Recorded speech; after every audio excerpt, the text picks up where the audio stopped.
Welcome back to Likewise Pod. We are so stoked for another week. We had so much fun last week talking about how we deal with facing setbacks and, how we overcome them. And we just cannot wait to wrap up our month with a guest episode.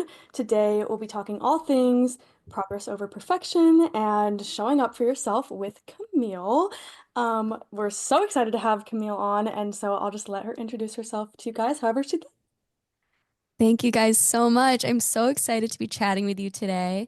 So, as they shared, my name is Camille. I am the host of Fulfilled, a podcast all about living as your best self. It's all things self improvement, talking about the real things that we're navigating in life, all the relatable things that we're feeling and experiencing to inspire you and give you the tools to live a more fulfilling life in whatever stage that you're in. So, I'm excited to dive into these amazing topics with you all. We are so excited that you're here. This has been a long time coming. And yeah, we're literally just absolutely beside ourselves that we get to have a little chat with you today.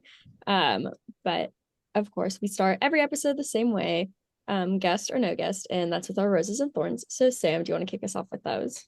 Of course, my thorn is one we used to say a lot and hasn't been around for a long time, and it's back again. Is that I need to fix my sleep schedule. It's so bad. I've been staying up so late, and this week so far, I know it's only been 2 days, but both days I get to work in the morning and I feel terrible. And then my rose is that I'm finally out of my writing slump, so that is no longer my thorn. And I've just been having a couple good writing days, so that's really awesome. Camille, what about you? I love both of those. So my rose and thorn is actually one combined. I put in my notice at my full-time job yesterday. So was a long time coming and for the best for sure, but of course, big change. So just like also a transition, but really excited for what's next and what's to come. So that's my combined rose and thorn. Oh my goodness. Yeah, no, that's definitely so nerve-wracking, but so exciting. Yeah, can't wait for you. Thanks. Um, my thorn, honestly, I couldn't think of one, so I was like, I'm not gonna force it. And my rose is that we're finally having some nice days, but of course, it's a classic Seattle spring where we're gonna have like a nice little fake out, have like 2, 3 days of nice warm weather, and then it's gonna be dumping in the coming days. So live off love. Also have like the soccer season has started up again. So I'm seeing my work friends again. And yeah, it's been so sweet and fun to be there. Love that. Yes, that's so fun. Wow, okay. In your intro about yourself, you mentioned your podcast Fulfilled. So before we dive into our topic that's so like perfect and on brand with your vibe too, we'd love to talk just more about Fulfilled and just like learn a bit more about when you started the podcast and like maybe what some of your goals are with it and what listeners can expect from your content. Yeah, 100%. So fun fact, it was actually initially called Unfulfilled, and the un was in parentheses. And I loved that name because essentially my whole inspiration and whole initial purpose behind starting the podcast was I just turned 27, and I feel like life in your 20s is often unfulfilling. We're all just figuring it out. It's like, a difficult time. And so I initially started the podcast to talk about navigating life in your 20s. And I'm super passionate about growth and self improvement. And I wanted to share all of these amazing aha moments and insights and growth lessons and wisdom that I'm learning on my journey. I just felt this gut feeling and intuition and called to do this. And as after I started, I kept getting the feedback that, the stuff that you talk about is applicable for anyone, not just people in their 20s. So I've since kind of pulled back that narrative and now and also I've changed the name to Fulfilled because more feedback I've gotten is just a lot more aligned with the positive and inspirational content that I talk about. Of course, I get very real on it. So that's kind of why I liked the Unfulfilled. But essentially, I want people to show up and expect to be inspired, to leave with tools to feel more fulfilled, not necessarily just attract people who are feeling unfulfilled, if that makes sense. So I like to just get very real and authentic and share about the vulnerable but very relatable things that I'm navigating in my life that I know absolutely every single person has felt or experienced at one point in their life. And just love getting deep in conversations or solo episodes. And you can expect to walk away always taking tidbits that make you feel less alone, but also more inspired and empowered to take steps to really make positive changes in your life and just feel more fulfilled on a day to day and to show up for yourself, which I know we're going to get into very shortly.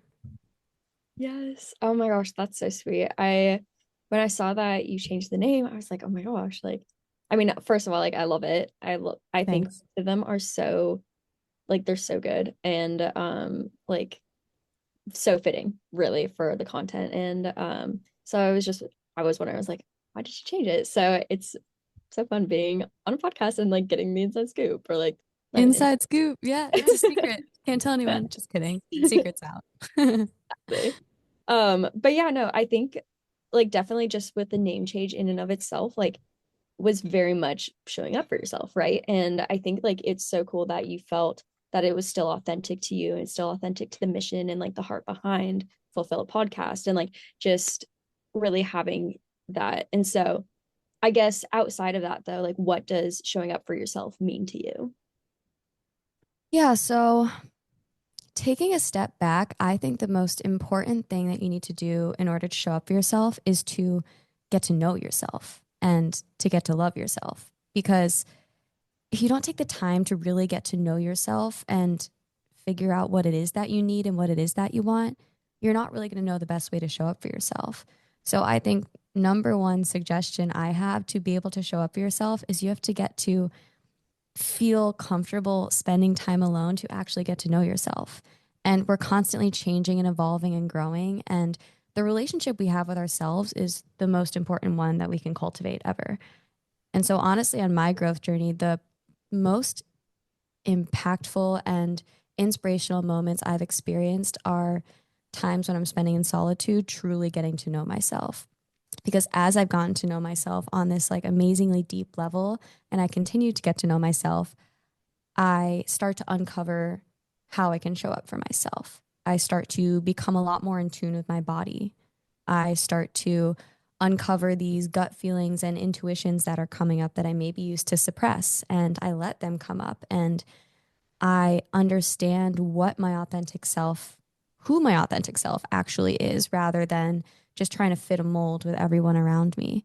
So, the biggest way that I've been able to show up for myself is to first show up to get to know myself. So, I think that's definitely step one. Yeah. No, I love that. And I love that you said to like giving yourself that love almost because when I was thinking about the topic, I was like, wow, actually this is so connected to like self-love and being your own best friend is almost how I think about it. And just really kind of having that base foundation of like you need to know yourself or like, figure out what is going to be most helpful for you or um kind of aid to your journey the most because it's going to look different for everyone. And I could listen to a million different people talk about like here's the things for like your wellness journey and what you should be doing and it's their list. It's what's going to work for them and their routines and their ideal life and I think that's a beauty of life is that we all kind of are going to have different things that we need to do to really show up for ourselves. And I just Yeah, it's like so different for everyone. It's amazing. absolutely. And the list of shoulds can be overwhelming, right? One thing I also really like to speak to is this idea that there are no shoulds. And it's been like my mantra for this entire year and a lot of last year, and one that I love to continue to live by. Because at the end of the day, we can look at what everyone else is doing, right? And there's a million things we could slash quote should be doing. But is that actually helping us and serving us to look at all those things we like need to be doing, or is it worsening our well-being? And so showing up for yourself might also look like, okay, knowing what to say no to and getting to know what doesn't serve you to then uncover what is going to best serve you. Yes. No, that's also such a great point. Like when you're just constantly like saying yes to things because I very much like I find myself saying yes to things because I'm like, oh, I don't know how to set that boundary. Like I don't know how to like I know saying no is so hard. Yeah. And but then there's also like the flip side where saying yes is really hard. And so it's like, okay, how do we find this balance of like, okay, what is going to be like a good healthy amount of pushing us, but then what's going to be the threshold, like what's going to be the one that like sends us over the edge where it's like this is not healthy anymore, right? And so I love your point of like, well, getting to know yourself, that's the first step. That's the first part of showing up for yourself because if you don't know yourself, if you don't really know like what's going on in your heart, if you don't really know like what your intentions or what drives you, like then how can you be expected to like do anything else, right? And Yeah, so yeah, that's so good. That's so good. absolutely. And part of getting to know yourself is getting to know when something feels misaligned, right? So one really important thing is learning how to listen to your body. I'm a yoga instructor and I'm I feel like I'm personally gotten very in tune with my physical body and it's all connected, right? Obviously, I'm all about self-improvement and mental health, but I also take time to notice like, am I feeling anxiety? Am I physically resisting something that is misaligned? Because when something is misaligned, maybe in our soul or just doesn't make sense in our heads, we might feel physical resistance. And so getting to know ourselves means we're able to tune into our body enough to know when that no longer serves me. Like maybe spending time with that one person actually always brings me anxiety or always just drains me and I leave feeling super just exhausted or actually this career like sucks the soul out of my life and like learning what happens in your body and what resistance feels like. And I think learning what isn't for us is often the best path to uncovering what is for us and how we can best show up for ourselves by constantly ruling out things that are no longer in alignment with who we are and who we want to be. Yeah, no, totally.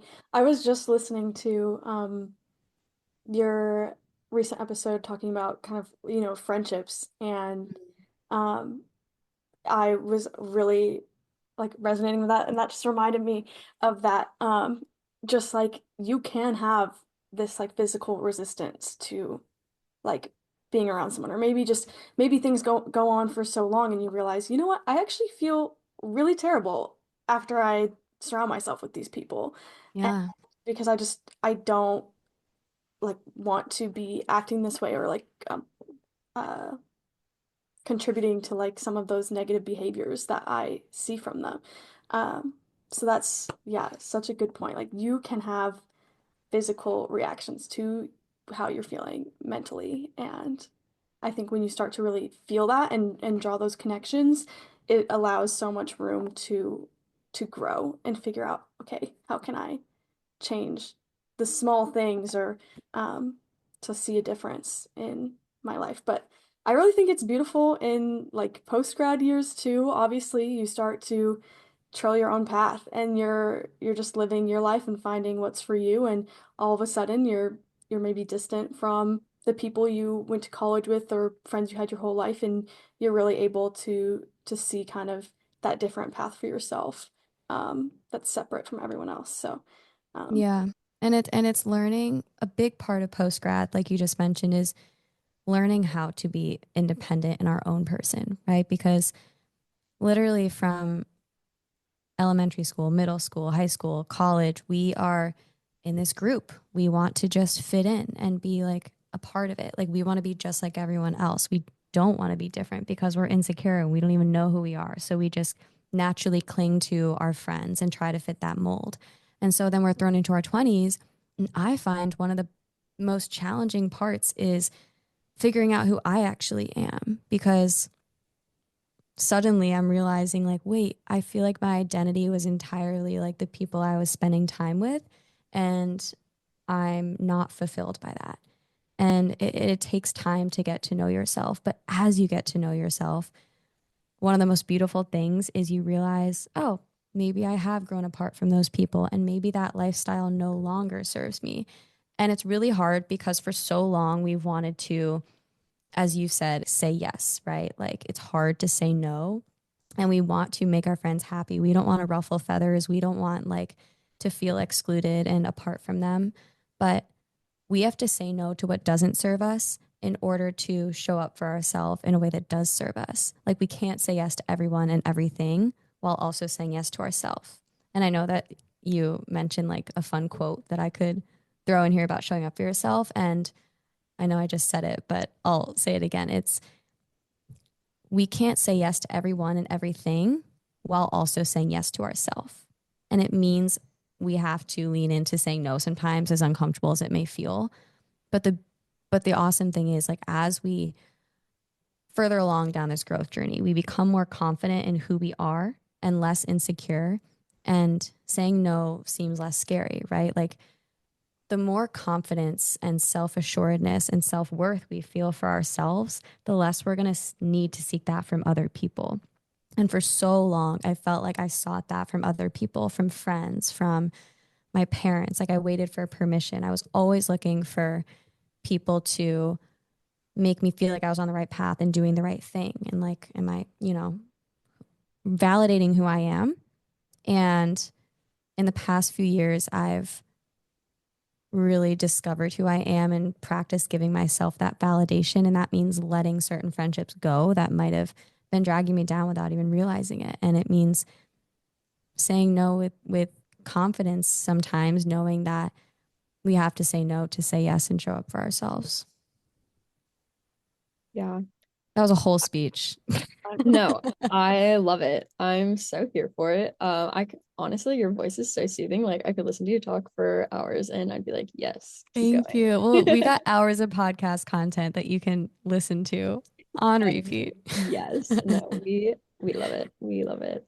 Yeah, I think yeah, exactly what you're saying. Like in once you're out of, out of university and out of like the situations where not like forced to be friends, but you're friends with the people you're around, because that's what's convenient, that's what's easy. And then you're like, oh shoot, I don't want to like stick out. I want to make sure that like I fit in. I want to make sure that they like me and all these things. And like I feel like I had kind of I started my I don't know, like that journey, I guess, a little bit early, just like my senior year of college, and had a roommate, and I thought it was going to be so fun, so great, so amazing. But then I quickly realized like living out of the sorority house with her was very different than living in the sorority house.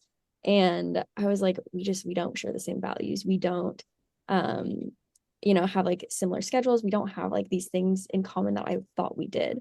And it was really hard because I'm like, I'm almost being forced to say yes to some things that I just don't feel comfortable with, or that I just really don't want just because we're roommates. And like coming to that realization, I mean, obviously it's like nothing against her, but it's just like, okay, these are the things that I do like, or like these are the things that I do value, and how how do I actually like stand up for myself in a way? Like how do I advocate for myself and do this? And so having realized that a little earlier than just getting out of college, or like then after college, I don't know. Anyways, um, I feel like it's helped me get to know myself a lot better. And like, okay, Issa, like how do you set this boundary? Like how do you deal with this when it comes up? And I'm like, I really didn't know how to do that in college, but now just having that experience, I'm like, okay, getting a little bit better, a little bit better. And as much as I really don't like to be bad at things, that's what I just have to tell myself, is that it's so uncomfortable because I don't do it. Well, and setting a boundary is always going to be uncomfortable, right? Because what setting a boundary means is you're saying no to someone you love. Like we're used to wanting to be the people pleaser, right? Like growing up, like I said, we didn't want to ruffle any feathers. All we wanted to be was accepted and to fit in and to feel like we belong. And when we set a boundary, what we're doing is we're saying, I need to choose my values and what I know is going to best serve me. And that means saying no to your roommate in this example, right? And that's so uncomfortable. But I've found every time I've set a boundary and expressed my authentic self and showed up for myself by expressing my needs to the people I love, either they reciprocate and support me and say, like, oh, like, no worries, like, good for you. Or if they don't support that, it's kind of evidence that maybe those people are going to be the friends that you grow apart from, Or, but the more that you do set boundaries, and you realize it's not as scary as you think. And more importantly, you realize that the people that are meant to be in your life are going to respect and admire and support you for showing up for yourself and for knowing yourself. They're probably going to admire that and hopefully mirror that and grow with you. Mhm. Yes, for sure. Definitely heavy on the if people don't want to respect your boundaries and all of that, they're probably not the people for you. Yeah. And really just figuring that out. And I think it's so true that it is almost inspiring if you're kind of almost setting that example with the people around you, or it almost helps them get more comfortable with setting boundaries with you too. Um, it's just, I don't know, it creates a more healthy way to showing up to relationships when it kind of just becomes more normal for us to be setting boundaries and practicing these things. And Yeah, 100%. so I love that. I guess just in general, I know we talked about the lists of shoulds being huge, and how there's just so many and everything's different for everyone. But are there any like small things that you really like to do to show up for yourself? Yeah, absolutely. So, for anyone who's like more type A, like hyper productive kind of person listening, that's me. And often I feel like it's hard to slow down, especially having the podcast and teaching yoga on top of a full-time job and being in New York City. It's like hustle culture. And lately, a big way I've tried to show up for myself is prioritizing rest and really listening to my body and giving myself rest and just fun when I need it, not feeling the need to be constantly productive. And I had a productivity expert, his name is Brian Cullum, on the podcast, and he said this quote that I love to share in other episodes. He says, "The rest is the work." And it feels like we're being lazy when we rest, right? Like that's the narrative a lot of us tell ourselves, like, oh, I really should be doing this. Like there's a million things we could or should be doing. But when we reframe it to say, no, this rest is productive because I'm going to be able to show up as a better version of myself tomorrow on the thing that I love. Or this rest is going to fuel my mind, fuel my body in a better way than checking another thing off my to-do list will. So that's a big one lately is prioritizing rest. Um, Honestly, another really important thing that I do every single day is just I know this is like the basic like should list, but I find it so helpful to just always take time to just practice breathing and just tune into my body, especially first thing when I wake up. I sit and do like a visualization or a breath work or EFT tapping, just things to really tune in with yourself, especially if you find yourself spiraling with negative, anxious thoughts. We need to just check back in with our body and the yoga teacher in me, but just come back to your breath, right? Like you can't really be stressing about something when you're focusing on your inhales and exhales. So throughout my day, if I find myself anxious or overwhelmed or just feeling the need to like reconnect with myself, I literally just like take some deep breaths, maybe listen to like some calming music. I've been listening to affirmations a lot lately, just constantly doing that work to reprogram our mind and calm our nervous system, whatever that might look like for you. So, again, it's not like you need to check off the same 5 things every day, but knowing yourself and what serves you. Like, is it going to be 5 to 10 minutes of meditation? Is it going to be reciting affirmations to yourself when you wake up? Is it going to be putting social media away because you know that that's not good for your mental health? That's a big one for me too, especially in the mornings and evenings. Um, so, I mean, again, I could go on with a whole list of things, but I think it's really important to just know what serves you and what doesn't rather than tell yourself that, oh, there's 25 things I need to check off today in order to be like mentally well. Like, no, you can do 5 minutes of breathing and that can be enough, but just doing things that you know bring you into a better state and that give you that rest and recharge and like self love that you need. It's so good. Oh my gosh. Camille, that was wow. I'm gonna be listening to this episode a lot. I think that's Love like that. the perfect note to end on. Yeah, yeah. Sorry, I like it was just so good. Thanks. I've loved this conversation. I think these are really important things to talk about. And like I can talk about this for hours. Yeah, I love that. Yeah, I think it's so sweet to be able to have those people that you can't talk about these things with, because I feel like that's where I found a lot of myself and have discovered a lot of things about myself. I'm like, oh, it's like this because of this, or I don't know, just like in those conversations with people. And I've been doing that a lot lately. I'm like, oh, I did not know this about myself. Cool. So now I know about that, and now I need to figure out like how to address it or how to build it or grow it, or just all the things. So, so good, so much um that we can take with us. And I know that we've been talking about this list of shoulds, but so much of this that we should take with us. Quote should. Take it or leave it. Yes. Take it or leave it. So true. But before we totally get off, we are going to end with our song of the week. So Sam, what is your song of the week? Okay, my song of the week. Issa could not believe me that when I put this down, but Brittany Broski came out with a cover of Adore You by Harry Styles, and it's just like enchanting. It's like magical. It's really good. She's a great singer, which I think a lot of people didn't know until she put this out, but I highly recommend it if you are a Harry Styles fan. Camille, what's your song of the week?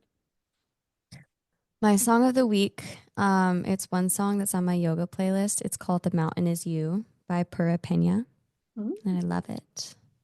Highly recommend. Mm.